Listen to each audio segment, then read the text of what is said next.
सालों में हमने एक ट्रेंड देखा है कि साउथ इंडियन इंडस्ट्री को पूरी दुनिया ने अपनाना शुरू कर दिया है। एक टाइम था जब लोग इतने एक्सेप्टेबल नहीं थे और एक टाइम ये था जब वहाँ के एक्टर्स या वहाँ की मूवीज काफी लो बजट हुआ करती थी।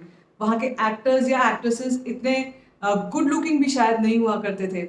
और अब धीरे धीरे ऐसा टाइम आ गया है जब बॉलीवुड तक साउथ इंडस्ट्री से घबराता है। मैं यहाँ पर कोई कंपैरिजन नहीं कर रही हूँ, मैं सिर्फ और सिर्फ बात कर रही हूँ स्टोरी टेलिंग की कि कितना चेंज आया है साउथ इंडस्ट्रियन स्टोरी टेलिंग में और बॉलीवुड की स्टोरी टेलिंग में, जब बॉलीवुड ने अपनी स्टोरी टेलिंग को बिल्कुल पीछे रखना शुरू कर दिया है। सिर्फ और सिर्फ इस बेसिस पर मूवीज बनती हैं कि स्टारकास्ट क्या है और लोकेशंस क्या हैं, और ये जो फैक्टर्स हैं इनको ध्यान में रखना शुरू कर दिया, जबकि स्टोरी पर बिल्कुल कोई ध्यान नहीं दिया।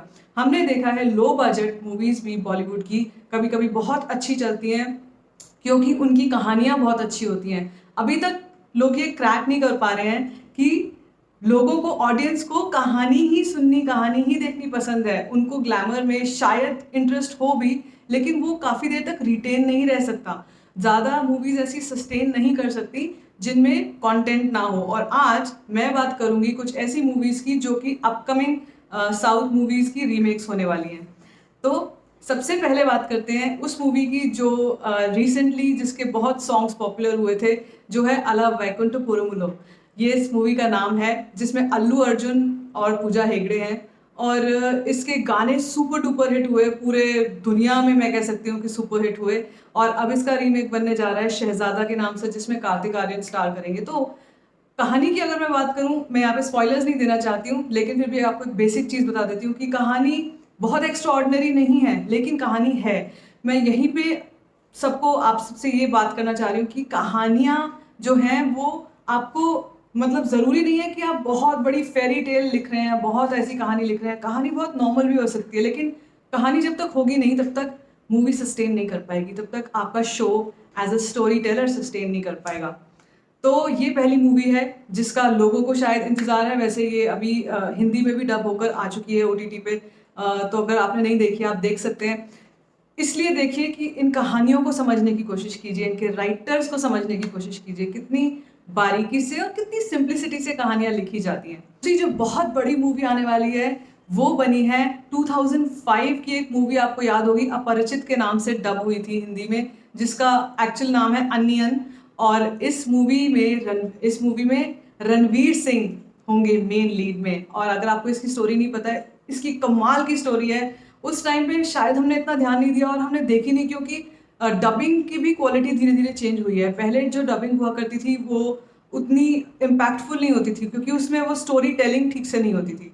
तो अब जो डबिंग्स होती हैं, जैसे अभी पुष्पा हिंदी में डब होके आई थी, ऑल्दो मुझे पुष्पा हिंदी पसंद नहीं आई थी, मुझे पुष्पा तेलुगु ही मैंने देखी थी, लेकिन अब थोड़ी बेटर हो गई है डबिंग।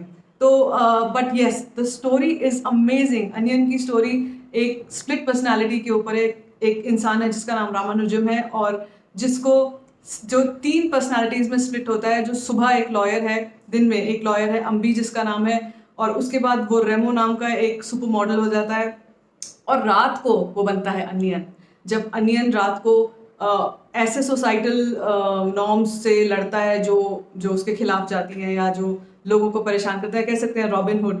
तो ये कहानी है अनियन की। कैन यू इमेजिन कि जब ये कहानी लिखी गई होगी 2003 में, तो क्या सोचा होगा इसके राइटर्स ने। और शायद उनको भी नहीं पता होगा कि मूवी आगे चल के इतनी ज़्यादा, इसकी कहानी इतनी ज़्यादा पॉपुलर हो सकती है, लोगों को मतलब इतनी डिमांड हो सकती है कि रणवीर सिंह को ये इसमें लीड रोल में है। तो अगेन आई एम सेइंग कि एक टाइम पे हमने जिन चीज़ों को इग्नोर किया, हमने सिर्फ ये देखा, इसमें गलती ऑडियंस की भी है कहीं ना कहीं, कि आपने सिर्फ और सिर्फ स्टारकास्ट देखी और ग्लैमर देखा और कहानी पर ध्यान नहीं दिया। तो कहानियों पर ध्यान देना ज़रूरी है मेरे हिसाब से, क्योंकि ये बहुत बहुत हद तक हमें इम्पैक्ट करती हैं। जो तीसरी मूवी है उसका नाम है विक्रम वेधा। अगर आपने विक्रम वेधा नहीं देखी है, 2017 में आई थी, इसमें विजय सेतुपति और आर माधवन थे। तो विक्रम वेधा आप पहले देखिएगा, इसकी रीमेक बाद में देखिएगा, जिसमें ऋतिक रोशन और आर माधवन है बाय द वे। तो ये मूवी, जैसे आपको नाम से पता लग रहा है, विक्रम बेताल के ऊपर है। विक्रम बेताल से कहीं ना कहीं थोड़ी बहुत कनेक्टेड है। तो किस तरीके से राइटर्स ने इसको कनेक्ट किया है, ये बताना चाह रही हूँ मैं, कि हमारी कहानियाँ हमारे मिथ से आती हैं, फोक टेल से आती हैं, सुनी सुनाई किस्से कहानियों से आती हैं, और ये जो कहानियाँ होती हैं ये डीप रूटेड होती हैं हमारे अंदर, तो ये बहुत जल्दी हमें इम्पैक्ट करती हैं और हमें कहीं ना कहीं बहुत जल्दी क्लिक करती हैं कि यार ये है कहानी, सुननी है जिससे मुझे, या मैं सुनना चाहता हूँ। तो इस मूवी को मिस मत करिएगा। लाइसेंस एक ये मूवी थी पृथ्वीराज की, जिसमें एक और उनके साथ एक्टर हैं। तो इसका जो रीमेक बनेगा इसमें होंगे इमरान हाशमी और अक्षय कुमार, और इस मूवी का नाम होगा सेल्फी। ये ड्राइविंग लाइसेंस पर बेस्ड है। एक और मूवी जिसका नाम है hit, homicide intervention team, hit. इस मूवी को मिस मत करिएगा, ये मूवी बहुत धांसू होने वाली है। और मैंने रिसेंटली फॉरेंसिक का भी ट्रेलर मतलब पोस्टर लॉन्च हुआ, वो देखा तो मुझे उससे मिलता जुलता लगा, हो सकता है वो भी एक रीमेक ही हो। तो द पॉइंट इज यार कि मतलब रीमेक्स के ऊपर बात आ गई है कि आप, कोई क्रिएटिविटी नहीं है, बस सिर्फ उठाओ और रीमेक कर दो। अभी जर्सी एक आ रही है, जर्सी एक नानी की मूवी है, और अगर आपने वो नहीं देखी पहले आप वो देखिएगा। इसीलिए मैं बार बार बोल रही हूँ, कबीर सिंह से पहले आपको देखनी चाहिए अर्जुन रेड्डी, जहाँ से आपको पता लगेगा कि एक्चुअली ओरिजिनली राइटर ने उसको कैसे लिखा है। तो और फर्क होता है दोनों चीज़ों में, जब रीमेक बनता है चाहे सीन बाय सीन भी कॉपीड हो, लेकिन एक्चुअल मूवी में और रीमेक में फ़र्क होता है। उसके बाद बात करेंगे 2019 में एक मूवी आई थी कैथी, और कैथी का हमने देखा है कि सोशल मीडिया पे, ट्विटर पे इन मूवीज़ का बहुत ट्रेंड चलता है। उस वक्त हम समझ नहीं पाते कि यार ये क्या ट्रेंड है, मुझे तो नाम भी नहीं पता है, क्योंकि मोस्टली लोग जो नॉर्थ इंडिया के लोग हैं या जो साउथ से बिलोंग नहीं करते, उनको जो ये लैंग्वेजेस और मूवीज़ नहीं पता, तो वो रिलेट नहीं कर पाते हैं। लेकिन अब इस मूवी में अजय देवगन होंगे, तो यू कैन इमेजिन कि उसका क्या स्केल होगा, क्या ग्रैंडियर होगा। तो स्टोरी टेलिंग एक ऐसी चीज़ है जिसको आप जिस सांचे में ढालना चाहें ढाल सकते हैं।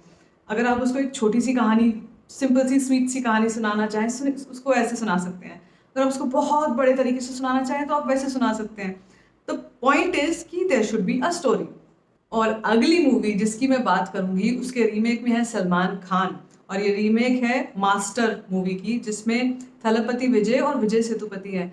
अब मुझे भी लेटली ये सारे नाम समझ में आने शुरू हुए। हमने काफ़ी टाइम पहले भी ऐसी मूवीज़ देखी हैं जो हमारे को बड़ी इंटरेस्टिंग लगी, लेकिन हमें ये नहीं पता था कि ये सारी मूवीज़ एक्चुअली रीमेक्स हैं। तो और Vijay Sethupathi is a big name, Thalapathy Vijay is also a very big name. अभी हमने लेटली जो ट्रेंड एक गाने का चल रहा है अरेबिक सॉन्ग का, वो थलपति विजय का सॉन्ग है। जो मूवी आ रही है बीस्ट, उसका सॉन्ग है। तो यू कैन इमेजिन, मतलब पहले कहानियां भी थी उनके पास लेकिन लो बजट था, अब कहानियां तो हैं ही, बजट बहुत सॉलिड है, उसके बाद उनकी स्टार कास्ट बहुत सॉलिड है, एक्टर्स ने अपने ऊपर काम करना शुरू कर दिया है, एक्टर्स लुक यंग, वो लोग मतलब अच्छी ग्लैमर के साथ अगर कहानी भी जुड़ जाएगी तो बॉलीवुड क्या हॉलीवुड कोई भी उससे मतलब घबराएगा कि यार आने वाली ये मूवीज़ है, देख लो, इनको पकड़ लो, इनके राइट्स ले लो, इनका रीमेक कर लो। लेकिन फिर भी मेरा पॉइंट ये रहता है कि किसी का कॉपीराइट नहीं होता कहानियों पर, तो कोई रोक नहीं रहा है अच्छी कहानियाँ लिखने से। तो please I think we should focus on, I mean not we but the people who are making the movies, उनको फोकस करना चाहिए कि वो अच्छी कहानियाँ ढूंढें, अच्छी कहानियाँ लिखें। अभी श्याम सिंगर रॉय ये मूवी आई थी और ये बहुत अच्छी ब्यूटीफुल मूवी लगी मुझे, जिसमें नानी है और इसमें कहीं ना कहीं ग्लैंसेस थे कि एक राइटर, मतलब राइटिंग से रिलेटेड काफ़ी सारी चीज़ें थी। दृश्यम आई थी, हमने सबने देखा कि दृश्यम कितनी बड़ी हिट है और क्या कहानी लिखी है उसमें। तो ये सब चीज़ें, ये सब सोच, ये अनलॉक कैसे किया यार, I mean great. So I would look forward to more of original movies rather than the remakes, but मैं बीस्ट ज़रूर देखने वाली हूँ। अगर आप भी एक्साइटेड हैं ऐसी स्टोरीज, ऐसी स्टोरी टेलिंग सुनने के लिए, अपने अपने व्यूज़ मुझसे शेयर करना चाहते हैं, तो प्लीज़ कमेंट सेक्शन आपके लिए है। और मेरे चैनल से जुड़िए, मेरे साथ रहिए, जिस चैनल का नाम है स्टोरीफाइंग शिट।